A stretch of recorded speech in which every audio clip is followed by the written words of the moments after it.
Payson McKelvin. Hello, everyone, and thank you for joining us for the fourth and final edition of the 2021 Absa Cape Epic podcast ride series. I'm professional mountain biker and host of the Adventure Stash podcast, Payson McKelvin, and I'm joined today by two awesome young guns, Chris Blevins and Cameron Mason of the Trinity Racing Team. These two young guys haven't actually done the Cape Epic yet, but they have loads of race experience already under their belt, lots of race success under their belt, obviously, and it was really fun to catch up with them on what their goals are entering their first Cape Epic, how they plan to prepare, what's making them nervous, what they're excited about, all that sort of thing. A couple quick notes. If you're having trouble hearing the podcast audio, be sure to turn down your background noise volume and in-game volume on Zwift itself. That should help the podcast audio come through a little bit more clearly. And also, feel free to use the Zwift companion app to ask follow-up questions of Chris and Cam as they come to mind. As we talk about different topics, different things may come to mind for y'all. You may have some specific questions that you want to follow up on. So use that Zwift companion app to communicate with us. Thank you so much for joining today, and I will catch you at the end of the group ride for a couple more notes.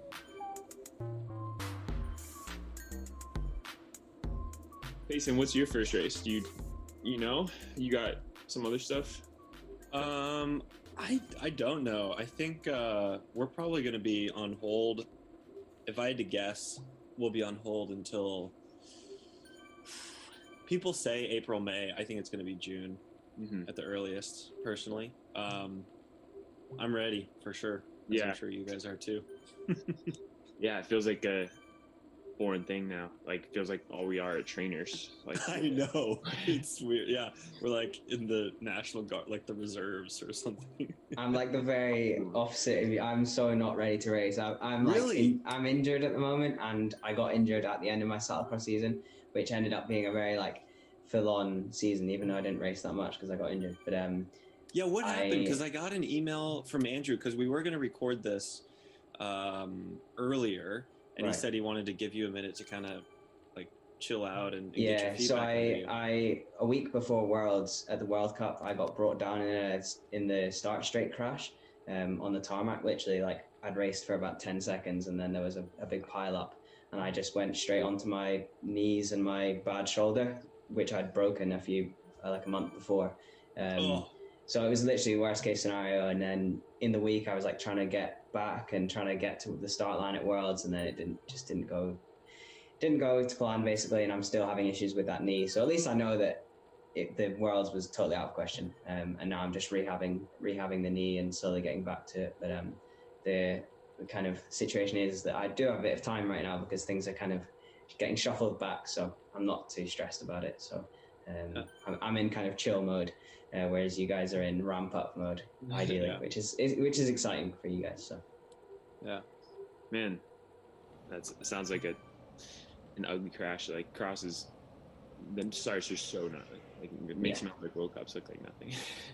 Yeah, it's different, and you're starting on a bike that's capable of going a little bit faster, so you can put on gears a little bit more, and yes, it was a bit hectic, but I'm glad to be home and very looking forward to being out on a mountain bike soon. Yeah, man. One thing that I think is really cool and interesting about both of y'all is that you're multidiscipline athletes.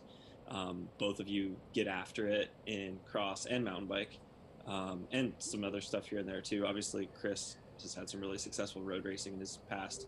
How do you balance racing year round, basically? Like, is this when you typically would take a break anyway, or is your break extra long because of the injury?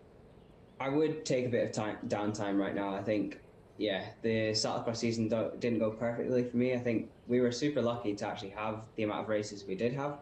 In Belgium, they kept it like quite a really tight bubble, which I'm surprised looking back at it. I'm like, it was a big operation really every week, the amount of racers, the amount of staff. But in terms of COVID, they kept it pretty good.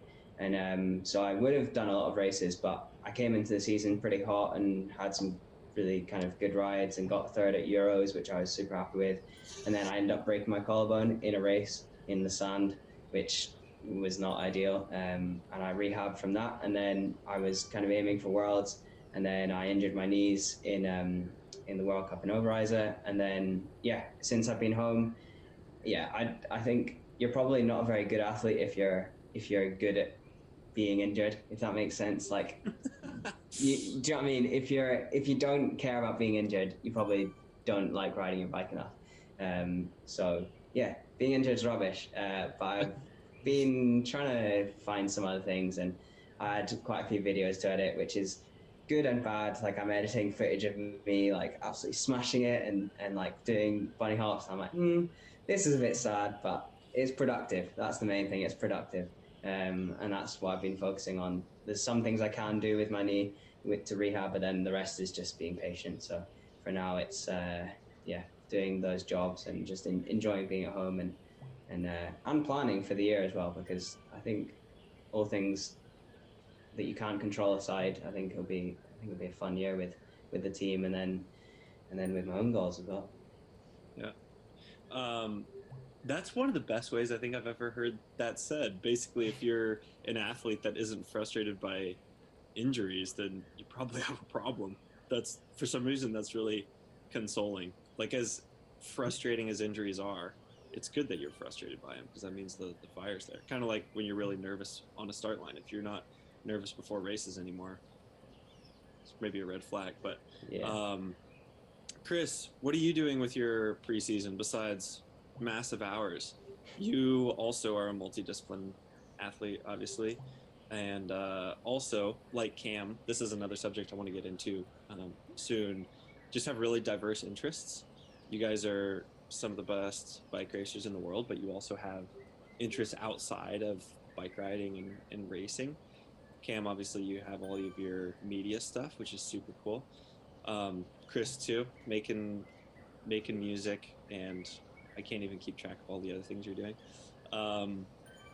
What's your preseason looking like? You said Eddie Anderson's hanging out with you now, logging some hours. What's your preseason looking like?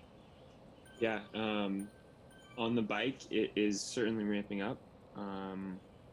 Definitely, last year by now I would already finished a Europe trip, which is weird.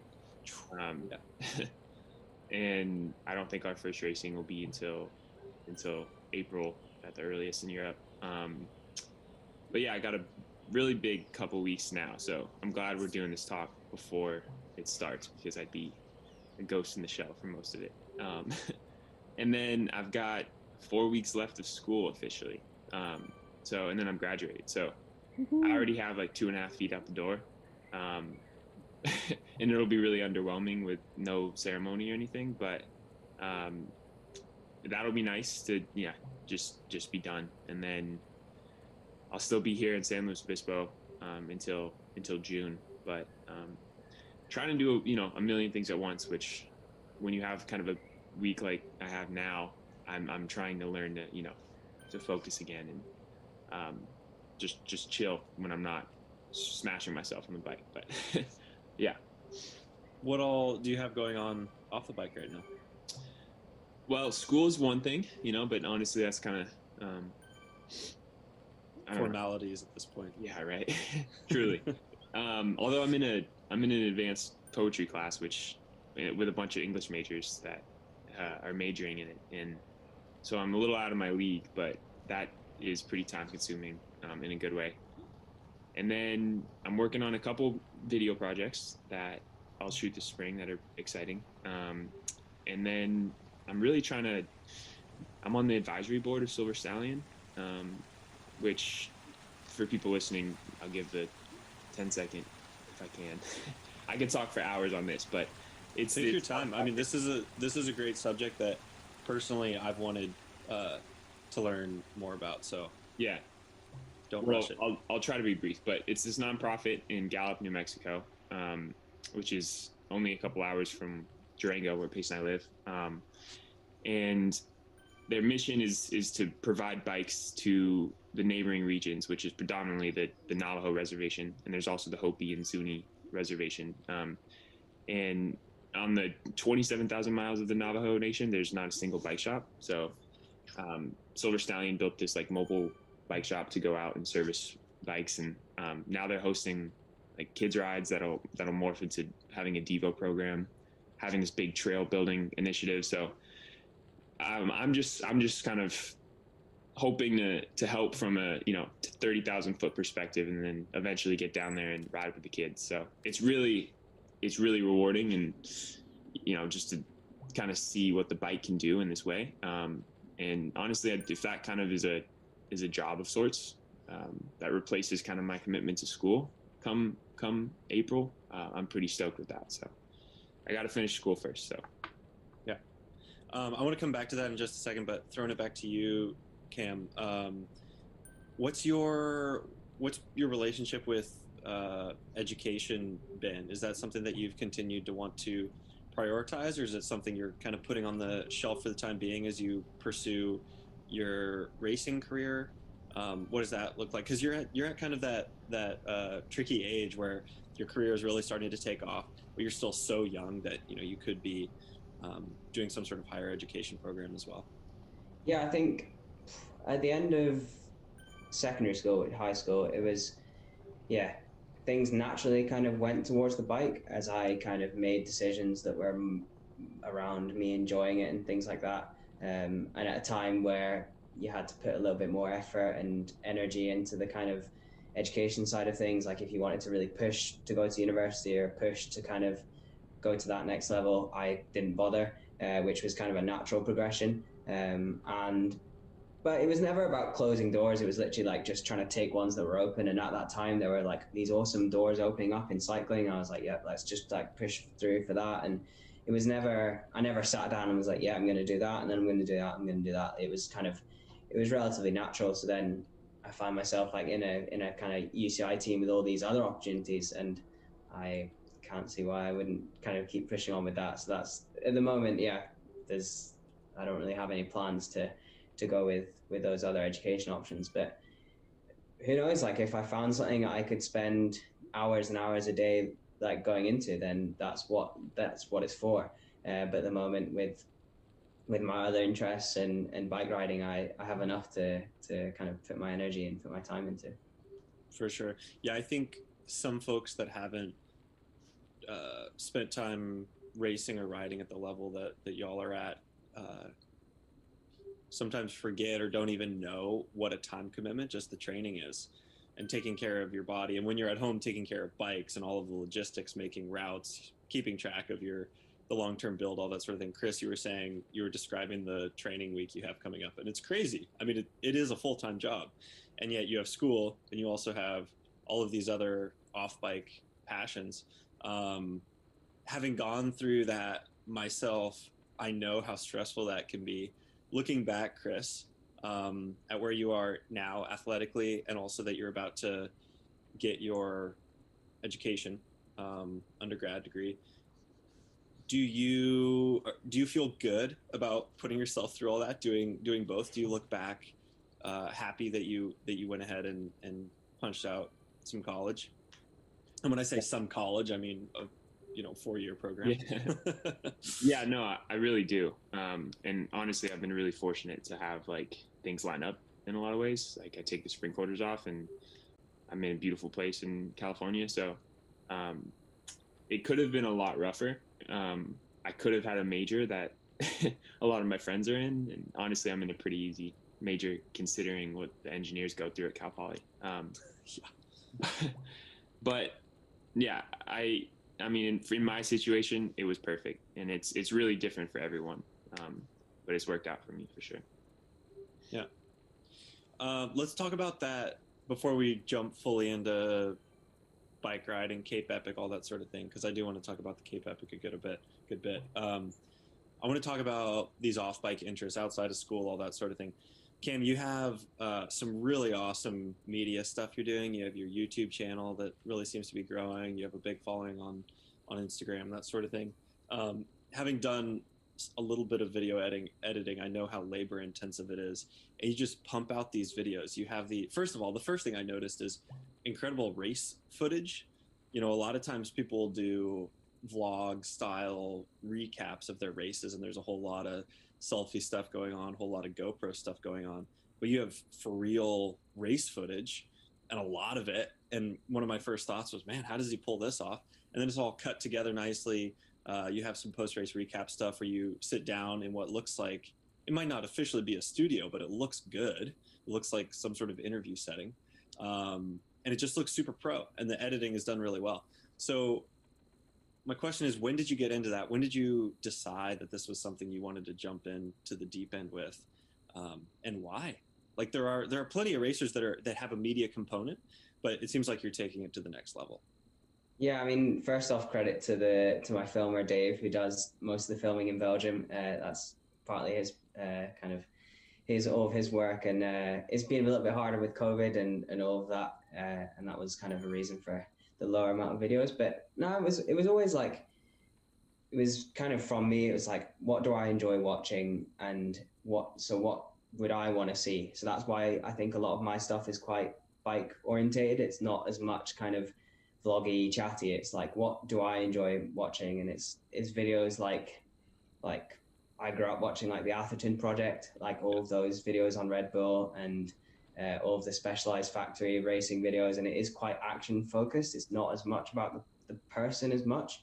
So that's kind of, yeah, I guess maybe what has pushed me towards it. But yeah, when I was younger, just mucking about with camera, and then as I got older and was doing more cool things as these opportunities came, like with the Scottish cycling program, we went to Girona for the first time and raced. It was just the perfect way to like capture all these fun things that I was doing as like a 16, 17-year-old, which is, yeah, I just felt super grateful for. But then I could actually capture it on video and try and show other people in a like a show-off way, like, look how cool this is.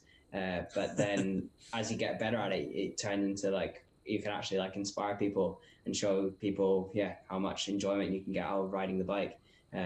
Because I think what I found last year making videos was, it's literally just a tool to show people what's possible. And just like writing is, or just like making other forms of it, or of media, like it's about getting your point across, getting your story across. And yeah, as you say, the video editing takes a long time, but I get a lot of kind of value out of it. So I find it a really kind of, yeah, rewarding process at the end of it all. However many hours it was, you have this kind of project that anyone can view anywhere around the world, and I can watch it again, because I watch all my own videos. I'm not ashamed to like go back and watch my own videos, because I've spent that long working on some of them that you almost get it, that feeling a second time around when you watch it again, because you're like, you've relived the experience, and then you're also just happy with how it's come out. So that's, yeah. And as I've been a little bit injured, I'm like, I go back and watch my videos from last summer. I'm like, yeah, that was so good.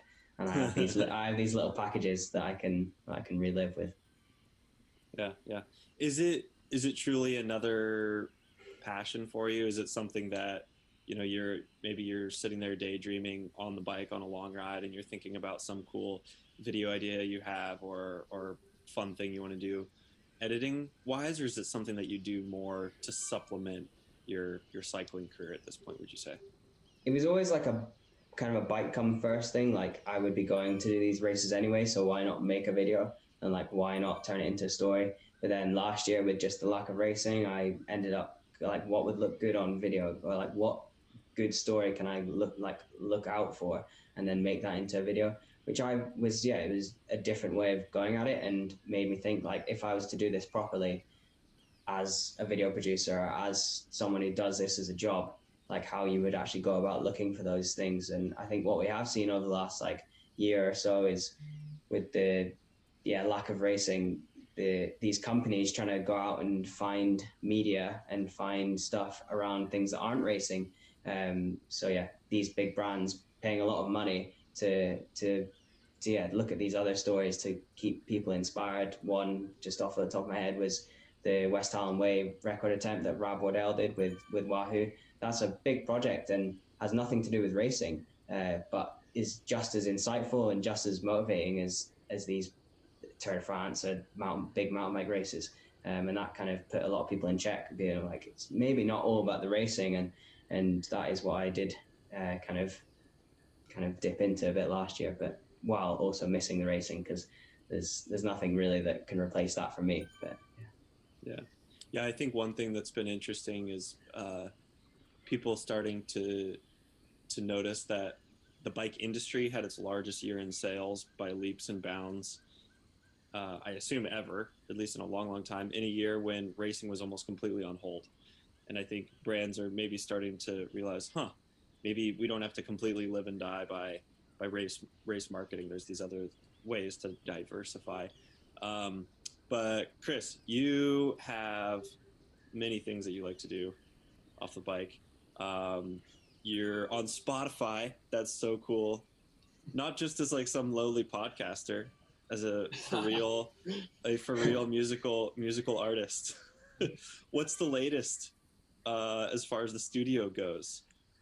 Oh man, honestly haven't like worked on a full song in quite some time, but I did this animation project with my friend Nico from Durango, and we've got this kind of series of those that are hopefully, I don't know, there's a lot that needs to align because I'm working with like a music producer, and it's just this really cool blending of creative outlets. Like there's the animation, my poetry, and then this soundscape music.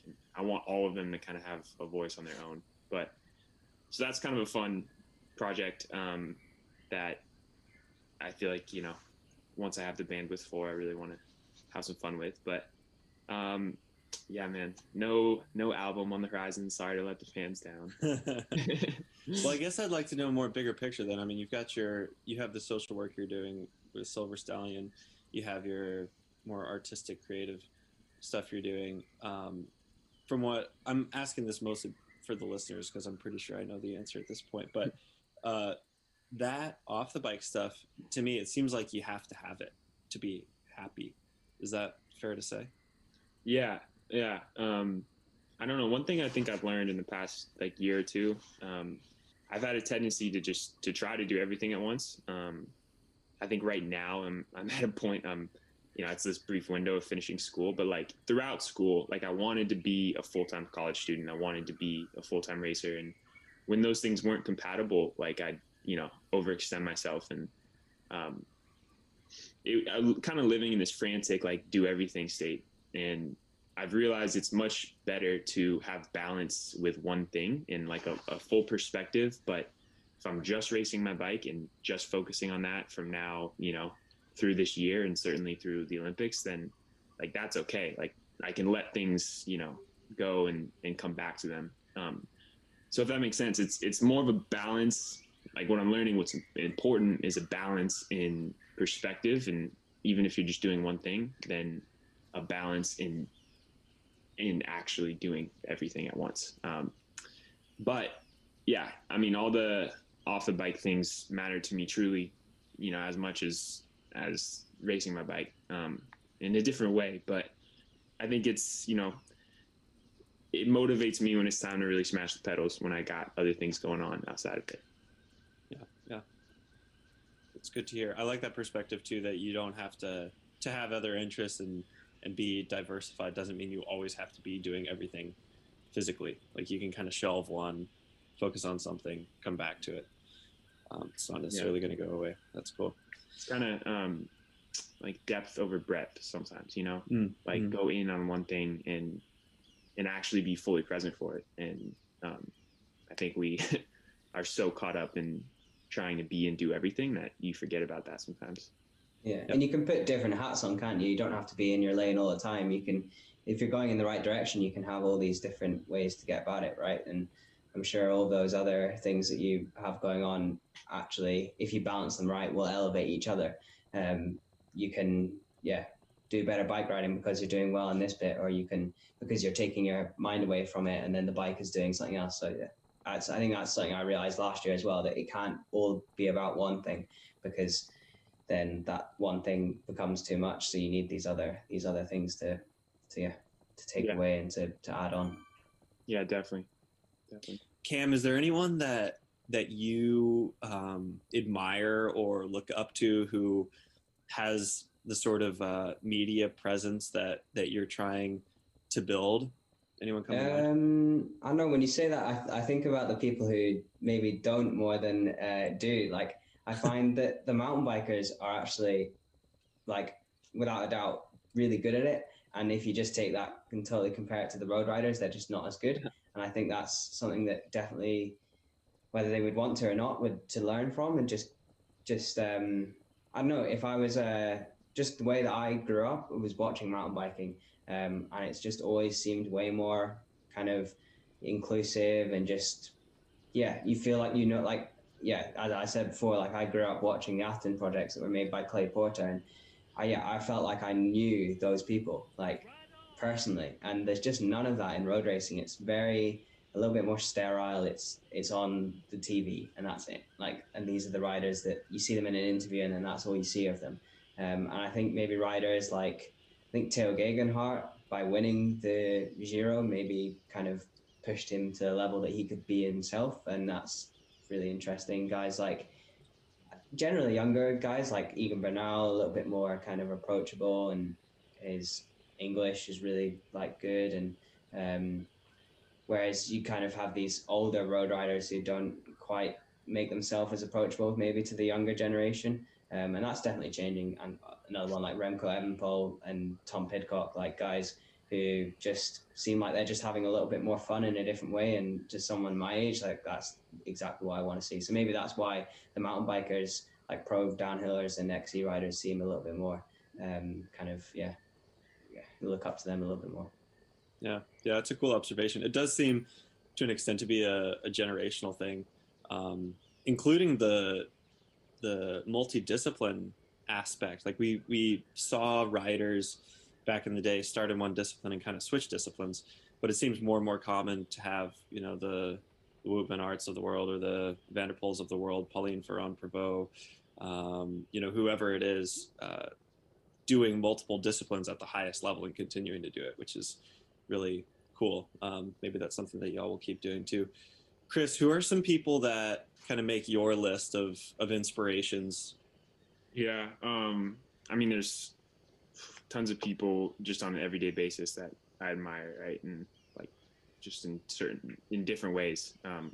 In the sport on a near level, like we love Sepp, and I have all the respect in the world for Sepp Kuss, and the person he is and how he approaches the sport. And there's such a quiet confidence and like a humility that is just unique to Sepp, and we know how fun he is too. So in the sport of mountain bike, there's tons of people. I mean, like Kate is an incredibly hard worker. From that level, it's inspiring to everyone. I mean, and there's people I think that just see the bike as a means to like explore themselves and to explore the world. And that's like, in general, whether you're racing and that's your way of exploring it, or you're bike packing or whatever. And the people that really got that spark in the sport, that's what I admire. They don't necessarily, have to have a big flashy Instagram or social media presence, but I think you can kind of tell when someone's like, they're really riding that bike and they're really wanting to share that bike. So yeah. Let's talk Cape Epic. One thing that I think is amazing that I didn't know before we logged on is Cam was on a little early. I was a minute or two late. Chris was a couple minutes after that. And so Cam and I chatted for a minute, and then Chris logged on, and Chris was like, "Hey Cam, it's nice to meet you." And I was like, "What? This is amazing. Breaking news." We have, for this Cape Epic series, we have across the spectrum, we have Annika Longbot and Kate together, which is a great storyline because Annika just dominated the Cape Epic for a period of time, and Kate came in during that time and sort of was like the disciple, and they won together. And then we're going to have Nino and Lars together, which is going to be amazing because they're obviously Nino Schurter and Lars Forster, very dominant athletes in the sport. And we're going to have Alex Howes and Lachlan Morton, two guys from a road background who they'll admit don't really know what they're getting themselves into, but are very established and know each other really well and publicly are super buddy-buddy. And then we have you two who have also never done Cape Epic and don't know each other personally yet, and yet are young, have a lot of enthusiasm, and certainly accomplished in your own rights. So I'd like to jump in a little bit to just, when I say the Cape Epic, what are you guys feeling in regards to that as a challenge? Obviously, there needs to be some team chemistry to find some success. I can already tell that you two are going to get along great as teammates. But from that, like when you put that race on a pedestal, what a lot of people call the Tour de France of mountain biking, what do you feel? Is it intimidating? Is it exciting? Is it dream come true? What comes to mind? You can go first, Cam.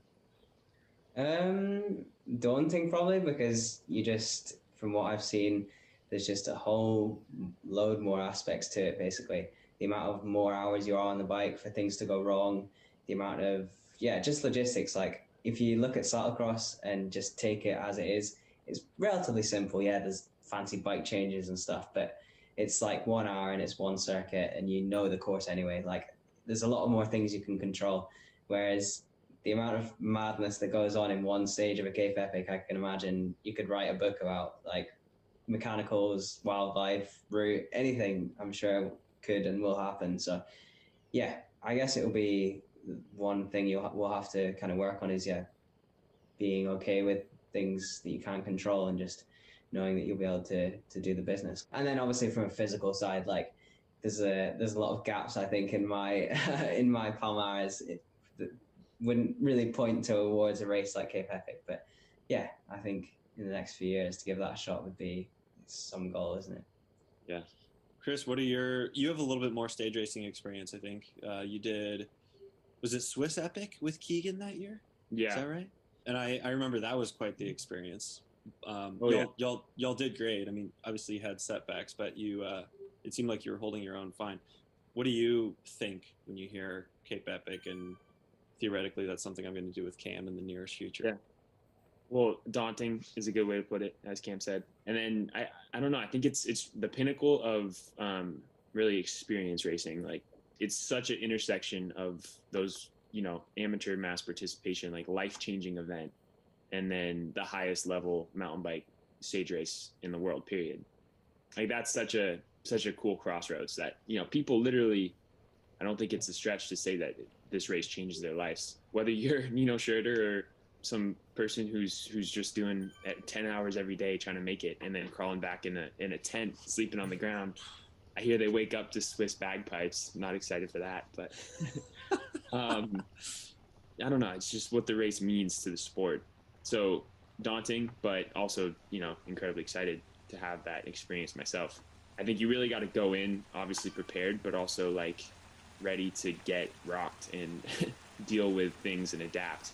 I certainly will have to learn how to use a Dynaplug a little quicker and stuff like that. Cam, if you got skills in there, then maybe we'll be good. Yeah, Cam, how are your mechanic skills? Well, my dad probably would say they're not very good, but it'll be that one moment though that we'll have a slashed open tire and I'll be there with like this little 1 centimeter Dynaplug and oh well, what are we gonna do? I've seen the behind the scenes stuff of the guys kind of working out kind of mechanics on the fly and that type of stuff, which is not something you usually think about, but when you're in the middle of nowhere and you need to get to the finish and bring it home, then obviously is another aspect. Yeah, for sure. Chris, talk to me a little bit about what your observations were in regards to that duo dynamic. Like, what did you, following your Swiss Epic experience with Keegan, what are some things that you know going forward that might help you in another duo format stage race like that? Yeah, I mean, it's really unique. Like, there's so many things that go into it. Like, invariably, there's always one person who's a little stronger. So it's like, how do you work with that and build the other person along and just like use your strengths in different places. It's also, I think, just having a buddy, like in any case, is more motivating when you're out there suffering. And it's just a cool format. Like, the fact that you have to wait with your teammate if people are attacking on the front, or how do you go into a finish when there's two teams battling it out, like who attacks first. And that was really unique in the Swiss Epic with Keegan. We had a couple like sprint finishes with Andre and Matthias, who won the race, and like they were just crazy. Like I remember talking to Keegan in between stages and trying to figure out like what the strategy is when you're with your teammate and how you do it.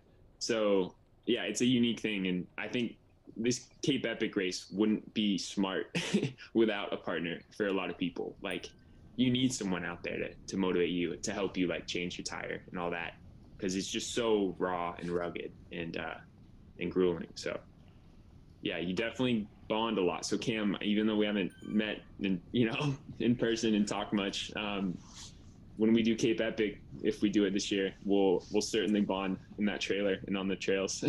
Yeah, I mean, I know how dark you can go individually, but then when you do it with someone else, it's always a different experience, isn't it? Because yeah, you've got to pull each other through an experience like that, I guess. Yeah.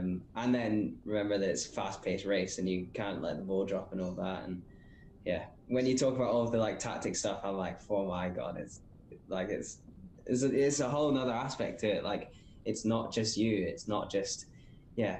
It's interesting what you're saying about using your strengths and helping other riders, and because yeah, it's like people talk about drafting and all of that, but riding with someone is so much more than just sitting on that wheel, isn't it? So and then in mountain biking, you've got downhills, you've got transitions, like rock gardens, all of this. Like to do that with someone else over the space of 4 or 5 hour race is mentally a whole different game that I don't know anything about. So there's some work to be done. Yeah, that's a really cool point, actually, Cam. I never thought of it that way, but I've never done a duo stage race, but I've done a few road races, so I have felt that team dynamic, and I know what you're saying when you have a team that's keeping you accountable and you want to do well for the team, whether it be a domestique role or you're in a leadership role and you just don't want to let your other teammates down. You go so deep, and it seems like you just find this extra gear when you're in it together versus say a cyclocross or mountain bike race where it's very much more individual.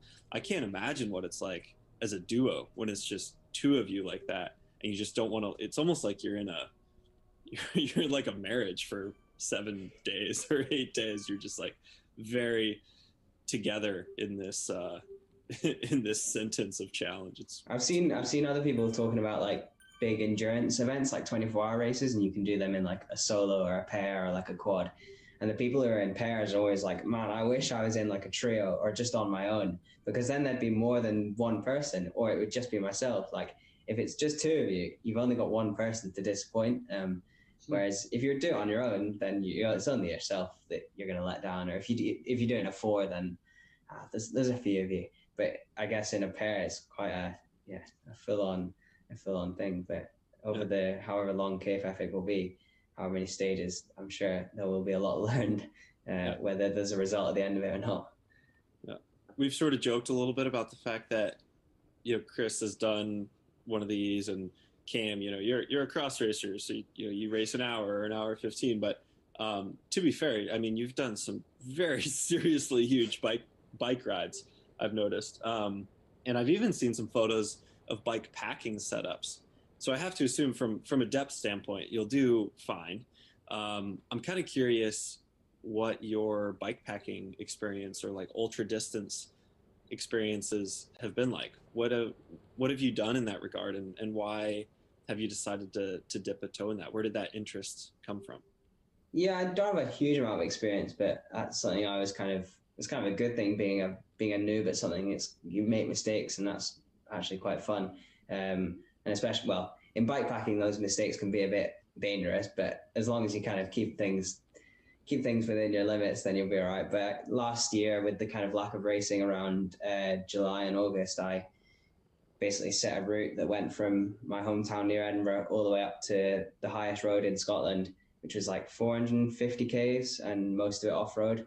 And I had just a baby with me, and I was like, well, however many days it takes, it'll take as long as that. So I did it in 2 days, 2 very long days. And I think it was 12,000 meters of climbing in 2 days. Oh. It basically took over some of the massive passes, gravel passes. They're not that big compared to the Alps, but for Scotland, it's like long climbs. And yeah, you learn a lot about yourself in those type of things. On a normal training ride, you go pretty deep, but it's a very different type of deep that you can go to in these long distance stuff, like really mentally. And yeah, a little bit mostly inspired by some of the stuff that Lachlan Morton has been doing in the last few years, just seeing how he goes about his bike riding is super inspiring, and why wouldn't you want a piece of that? So that was a big kind of push for me, and I think I have a little bit of that in my head, like that little bit of like madness gene, but nowhere near as much as him. Like there's something like properly wrong with him. So that's So true. and all of these guys, like ultra endurance guys, they're a different breed in their own right. And I have a little bit of that, I think, but not to the extent. I did another good trail in the summer called the Capital Trail, which is a circular route based around the capital of Scotland, and it's 250 kilometers, pretty much all off road. And they say it's a mountain bike trail, so me and my friends decided to do it on gravel bikes, which was a bad idea. And I will be going back on a mountain bike, but that was a really good one. So that was 16 hours of solid riding in one, and 4,500 meters of climbing in one sitting, which was the main thing really. It was always up or always down. So I actually built up quite a big engine, I think, in that respect. So if I can get to that level again, then yeah, I think I'll be able to get around. That's the idea. Yeah, it's crazy when you first do one of those ultra rides, whether it be a full-on bike packing or just a crazy long 16 plus hour ride like you're talking about, because you sort of, as bike riders, we're used to pushing ourselves so far and thinking you hit rock bottom, and then you discover that actually when you hit rock bottom you can somehow like rise from the ashes like a phoenix, and then you're on a high and you're killing it again, and then oh, here comes rock bottom again, and you just go through these cycles. It's like, yeah, usually over the course of a 5 or 6 hour ride, that would happen. You'd hit rock bottom and be like, okay, I'm done for the day. But if you just multiply that times 3, times 5, times 10, you just keep going through these cycles. It's really quite the wild thing. And yeah, speaking of guys like Lachlan, it just blows my mind. The fact that they're able to combine that sort of riding with a more traditional racing. I mean, he did, I forget what event it was. He did the Giro. He did the Giro at the end of how many rad events that he did last year. He went and which is the Giro obviously is in itself is a massive feat of endurance, but you've got to ride up hills at like 450 watts everywhere. So like, yeah, it's crazy. That's crazy, absolutely crazy. Wonderful. Well, let's go ahead and start wrapping this up with a little bit of talk of the program, Trinity. Cam, you have been on the program for a couple of years. Chris, you're newer to it. It's somewhat of an unusual model, I would say. It's got a big roster, which my understanding is sort of a new aspect also. Obviously, Tom Pidcock was kind of the face of this program in the past, and it's continuing to expand and really grow. Talk to me a little bit about who the team is, what your impressions have been thus far as being part of the team, and we'll kind of go from there. I guess I'll throw it to Chris first as the newbie. I know you don't have too much to go off of since the announcement is fairly recent, and I don't think you've even had a team camp or anything yet, but talk to me a little bit about Trinity Racing. Yeah. Well, it's a big roster with the road team, and I think there's a lot of people there I probably won't cross paths with. In general, for me, like it just allows so much freedom to really like dip my toe into different disciplines, but still focus, on the World Cups and on the Olympics. I think that's where the sport is headed in a lot of ways, is just stepping back a couple steps and looking at the whole picture and saying, oh, as bike racers, we can do more. And whether that's unique projects like Cape Epic or Zwift racing or bike packing and videos, or it's traditional road stage races and mountain bike World Cups. I think that what Trinity is going to evolve into is just something that can really see that whole outline, and riders can go into it where they fit. So that's why I'm really excited about it.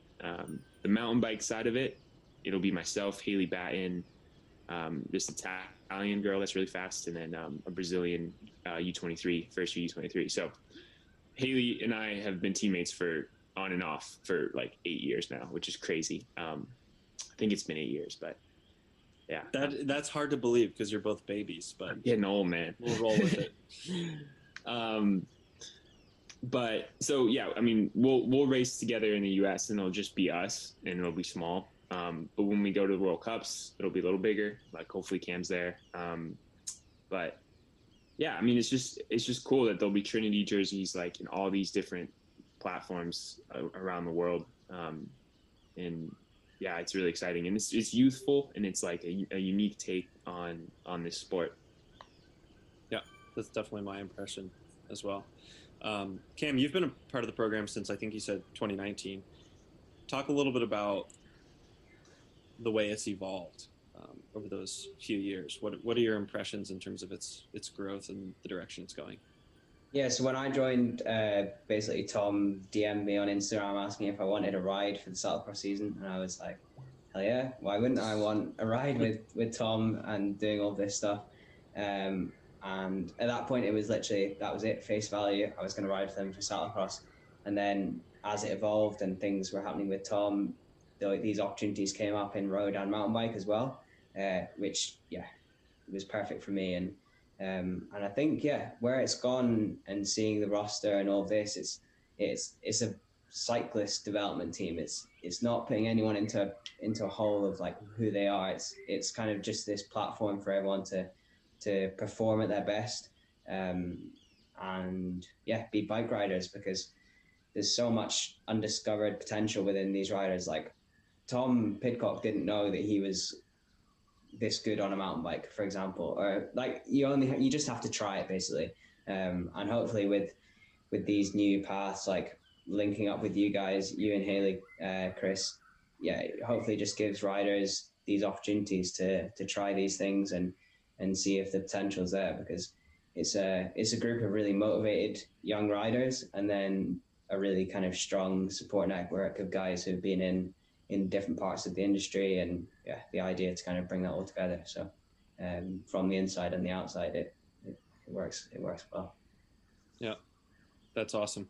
Yeah, it's good to see a program that potentially is a little bit more open-minded like that, rather than, it was maybe just 15 years ago that the model was more, let's identify some talent at a very young age, put them on a fast track to that discipline, give them all the resources they need and support and focus to dedicate themselves to that discipline from day one so that they can maximize. And it's interesting to see the evolution of that. And I think it's probably in large part due to the success of the Marianne Vosses of the world, Pauline's, whoever it is, in Matthew Vanderpool, like we talked about earlier, just sort of setting the tone for, no, actually, you can be successful at a bunch of different disciplines, and maybe at times they actually complement each other. Yeah, and it's what the brands want as well. Like if you're sitting there with a rider like Matthew Vanderpool, then you're loving it because you've got multiple bikes, multiple disciplines. So yeah, why wouldn't a big brand want to get on board with a team like Trinity, because they have the opportunity to kind of push everything at their customers. Absolutely. Sweet, guys. That's about all I had. Any other topics you wanted to touch on before we call it a wrap here? Well, I was just gonna say, either way, whether it's with Cam or Payson, I got to get on a bike packing trip with one of you guys, because I've never Absolutely. been.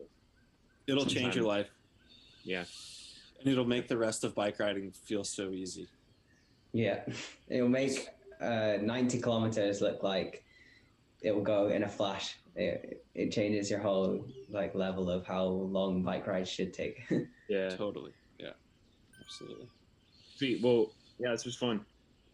Cool, guys. Enjoy the rest of your days. I hope you stay warm up there, Cam, and heal up.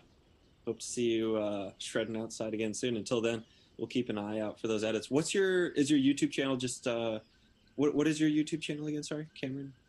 It's just Cameron Mason. So if you type in Cameron Mason, then the idea is that it will come up at the top. Love it. And Chris, if people want to find you on Spotify, how do they do that? Yeah. Christopher Blevins. I feel like there's another guy named Chris Blevins.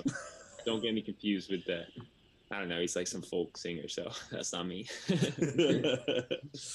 Yeah, and both of y'all are on Instagram, obviously, as well. Just full names? Chris, are you Chris Blevs, maybe? Yeah, Christopher Blevs. Yeah. And I'm Camerooni, so Camerooni Mason. Nice.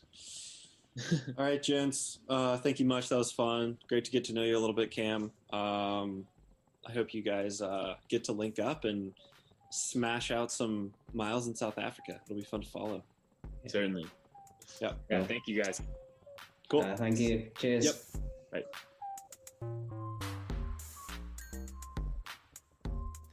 Hello again. This is your host, Payson McKelvin. Thank you so much for joining today. Thanks to Chris and Cam for joining us as well. I really enjoyed catching up with them, getting to know their aspirations in regards to the Cape Epic. I can't wait to see what they do in 2022. Thank you all so much for joining as well. If you missed any of the podcast, missed any of this interview, you can always go to iTunes, Spotify, or any other platforms that host podcasts. You'll be able to find the Adventure Stash podcast. These group ride episodes will be airing over the coming weeks. And if you're interested, there are tons of other episodes with other awesome, inspiring cyclists and non-cyclists, all kinds of diverse guests. So be sure to check that out. Thank you so much for joining us. Thanks to Zwift for making this possible. It's been really fun. Obviously, COVID has made racing more challenging, but this little mini series of group rides has been a really fun way for me to feel like I'm a little bit a part of the Cape Epic community, and there are lots more offerings moving forward in regards to the 2021 Absa Cape Epic on Zwift. Lots of group rides, lots of races, so be sure to hit Zwift.com to learn more on all of those details. Once again, thanks for joining today. Best of luck. Keep up the good work, and I'll catch you next time.